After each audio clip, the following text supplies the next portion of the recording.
अरे आईडी नीचे पर क्यों कर रहे हैं बाप? दे दे मेरे को, मैं कर लूंगा यार। और फिर पता नहीं आए लेना ही नहीं आता इनका क्या बार बार जस्टिस बनता है वो हमें बताएंगे कि आपके अगर आपके माँ बाप IAS बन गए तो अगर बच्चों को उसके आगे बता दूं, वो बड़े अथक प्रयासों से लगे। उसके लिए 10 साल तक आंदोलन चला, लाखों लोग जेल गए, हमारी कई माओं ने, हमारी बहनों ने जेल में बच्चों को जन्म दिया। और BP मौर्य साहब का बड़ा तगड़ा आंदोलन था जब वो मूर्ति लगी, और वो मूर्ति सरकार ने नहीं लगाई, वो मूर्ति समाज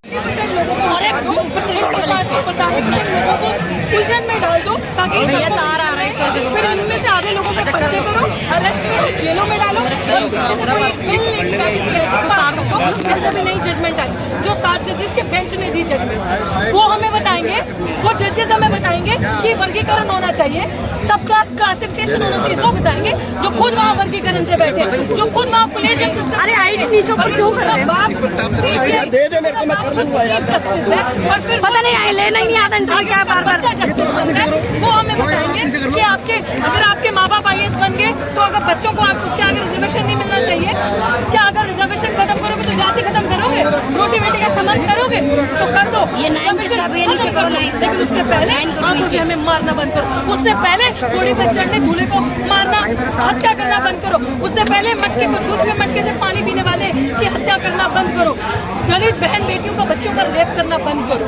अगर हम लोग बढ़ते हैं, उठते हैं, पढ़ते हैं तो रोहित वेमुला पायलट भी बना दिए जाते हो, संघर्ष करके हद है तमीज इसलिए इस तरीके के जजमेंट जो मैं कह रही हूँ बहुत अच्छा होगा। उससे क्या हुआ ना, पता चला लोगों को कि देखो जो लोग ये समझ रहे थे कि आपको हो सकता है कुछ जजेस ऐसे जो वहाँ बैठे हैं, हो सकता है कि बहुत फेयर एंड जस्ट ये बहुत अच्छा ट्रीटमेंट देंगे, लेकिन उनकी जाति, उनकी हिडन इंटेंशन इस तरह के जजमेंट से पता चलती है। और मैं आपको बता दूं सबको कि जब तक सड़कें इस तरीके से रहेंगी भरी हुई, जब तक हम जैसे अम्बेडकर युवा, जब तक हम जैसा बहुजन समाज सड़कों पे आता रहेगा, ये हमारी बदौलत है। आज ये लोग सत्ता के अंदर, जब संसद के अंदर शपथ लेने की तो जय भीम जय भीम जय भीम कहने में मजबूर हो गए। अगर हमने सड़क पे गुलगुलान नहीं किया होता, सड़कों पे आवाज बुलंद नहीं करी होती और जोर जोर से जय भीम का जयकारा लगाकर इनको अपना असर्शन आइडेंटिटी का नहीं बताया होता, तो ये इस तरीके से संसद में कोटा पहन के जो है वो दबाव में काम कर रहे हैं पूरी तरीके। अरे आईडी नीचे करो।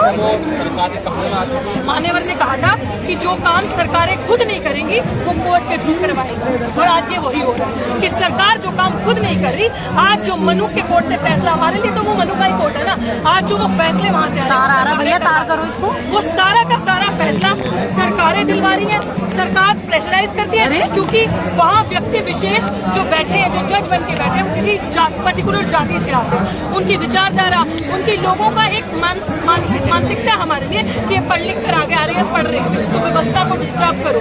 आरक्षण सिर्फ रह जाए, रिजर्वेशन का नाम रह जाए, रिजर्वेशन बिल्कुल खत्म हो जाए, ताकि ये पढ़ लिख कर आगे ना, अब बाद में ले लेना भैया। स्ट्रक्चर है वो हमारे खिलाफ है, इसीलिए इस तरीके के फैसले आ रहे हैं, और ये हर काम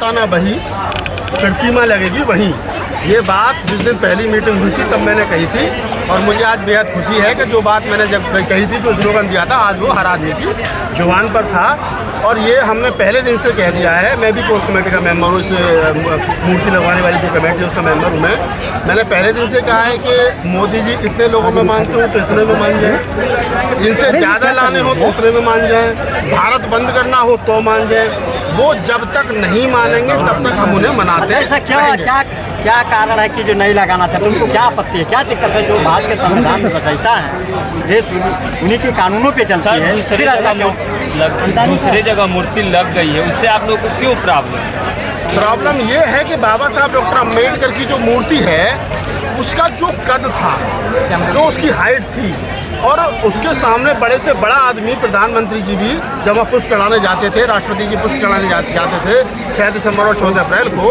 तो उस मूर्ति का जो सौंदर्यकरण था, जो देखते ही बनता था, पार्लियामेंट की तरफ उंगली करते हुए, और इतनी मतलब कम से 50 फुट ऊँची मूर्ति बाबा साहब की, वो अपने आप में अनमोल थी। और वो जो मूर्ति मैं बता दूँ वो बड़े अथक प्रयासों से लगी है। उसके लिए 10 साल तक आंदोलन चला, लाखों लोग जेल गए, हमारी कई माँओं ने, हमारी बहनों ने जेल में बच्चों को जन्म दिया। और बीपी मौर्य साहब का बड़ा तगड़ा आंदोलन था जब वो मूर्ति लगी, और वो मूर्ति सरकार ने नहीं लगाई, वो मूर्ति समाज ने अपने पैसे से खरीद के लगाई थी वहाँ। तो इन हरामखोरों को किसने और वो दे दिया कि भाई तुम इस मूर्ति को बिना पूछे चोरों की तरह रात के अंधेरे में वहाँ से हटा दो? ये किसने अधिकार दिया?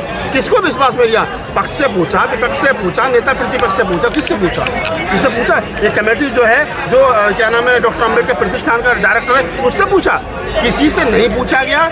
चोरों की तरह मूर्ति हटाई गई और मूर्ति बैक साइड में लगा दी गई, जिसका कद भी घटा दिया गया, और बाबा साहब को पार्लियामेंट के पीछे ले गए। तो हमारी जो लड़ाई है वो लड़ाई इस बात की है कि आपने किसकी मूर्ति लगाई वो जानो, वो मत जानो, लेकिन पहली लड़ाई ये है कि बाबा साहब डॉक्टर अम्बेडकर की मूर्ति जहाँ पहले लगी हुई थी, जिस हाल में थी, उसी हाल में बाबा साहब डॉक्टर अम्बेडकर की मूर्ति लगनी चाहिए।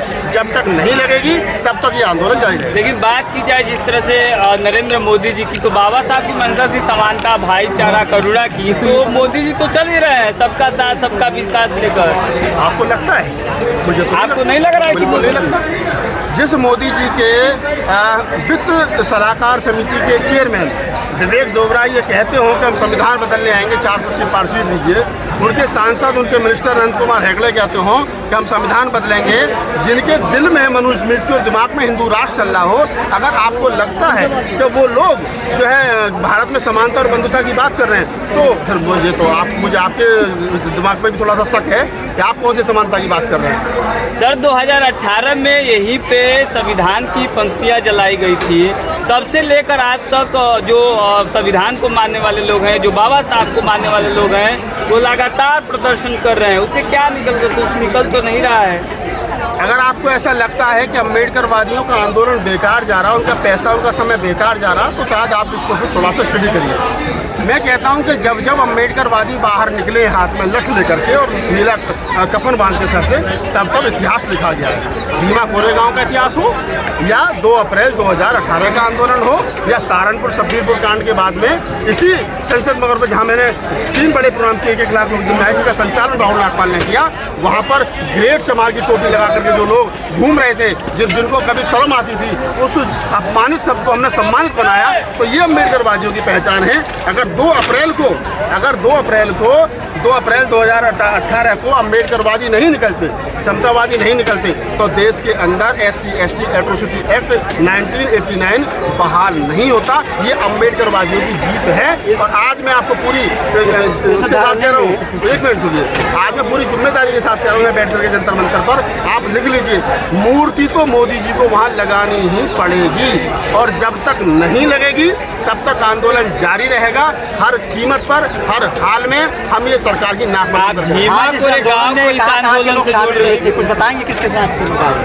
पूरे देश के लोग शामिल हुए थे, और पूरे देश के लोग शामिल हुए थे, हर स्टेट से लोग आए थे, और यहाँ पर कम से कम 50,000 आदमी था, और 50,000 से ज़्यादा आदमी हमारा बॉर्डर पर बसों के रूप में जो रोका गया है, वो मोदी हमेशा करते हैं। तो ऐसा क्यों रोकवाना चाह रहे हैं? कि क्या उनको दिक्कत हो रही है आने में? अगर आ जाते हैं, दिक्कत यही हो रही है कि यहाँ आएंगे, अभी हेलीकॉप्टर से मोदी जी देख करके गए थे, मोदी जी देख करके गए हेलीकॉप्टर से कितनी भीड़ है, तो वो सारा सर्वे कर रहे हैं। यहाँ बहुत ज़्यादा भीड़ होती तो हम इसको मंच को और पीछे ले जाते हैं। तो वो ठीक है, वो अपना काम कर रहे हैं, हम अपना काम कर रहे हैं।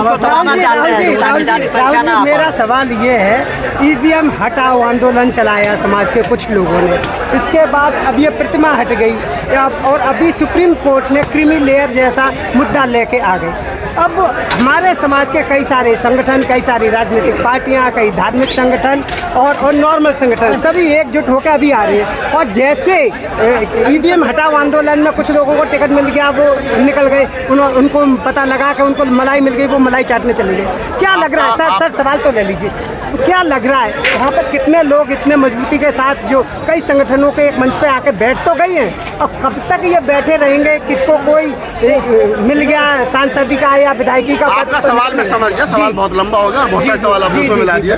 तो मेरा कहने का मतलब ये है कि आंदोलनों से नेता निकलते हैं, और नेता समाज का नेतृत्व करते हैं, और वो नेता अगर यहाँ पर जितने लोग मंच पर बैठे थे, निसंकोच रूप से वो कोई सब 50 से ऊपर के थे, 60 से ऊपर के थे, और 70 के करीब के थे। तो इनसे उम्मीद करना मैं तो ओपनली बोल रहा हूँ कि ये कोई बहुत बड़ी क्रांति करेंगे तो इनसे तो उम्मीद करना बेकार है। इनमें आधे से ज़्यादा ट्रांसफर पोस्टिंग वाले नेता थे, ठीक है ना, और आधे से ज़्यादा वो नेता थे बेचारे जो 70 साल से ऊपर के हो गए। अब उन्होंने सोचा कि चलो बाबा साहब के बहाने का आंदोलन करते, समाज आएगा, समाज बुलाया गया, क्योंकि बाबा साहब के लिए समाज आया। कोई मंच पर बैठा हुआ व्यक्ति ये सोचे कि वो उनके लिए आया, उनके लिए कोई नहीं आया, ये बाबा साहब के लिए आया है। और दूसरा जो आपका सवाल है कि इस भीड़ को भुना करके कोई MP MLA का टिकट ले ले तो ठीक है, अच्छी बात है, ले लो, बन जाओ, जीतो, हमें कोई दिक्कत नहीं है इससे। तीसरी बात जो आपने कही कि EVM का मुद्दा कुछ लोगों ने उठाया, तो EVM का मुद्दा मैंने पहले दिन से कहा कि ये मुद्दा हमारा नहीं है। ये जो लोग मुद्दा उठा रहे हैं इसका हम समर्थन नहीं करते हैं।